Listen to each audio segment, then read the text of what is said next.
దుఃఖములు కలిగినప్పుడు దిగులు చెందని వాడును, సుఖములు కలిగినప్పుడు స్పృహలేని వాడును, రాగము భయము క్రోధము పోయిన వాడును స్థితప్రజ్ఞుడని చెప్పబడును.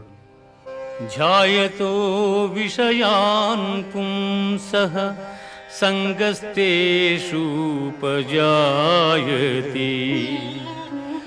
సంగాత్ సంజాయతే కామః కామాత్ క్రోధోభిజాయతే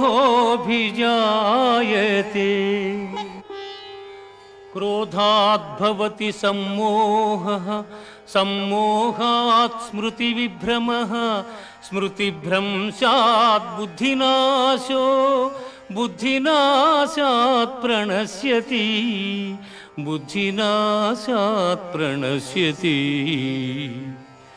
విషయవాంఛలను గూర్చి సదా మననము చేయువానికి వాని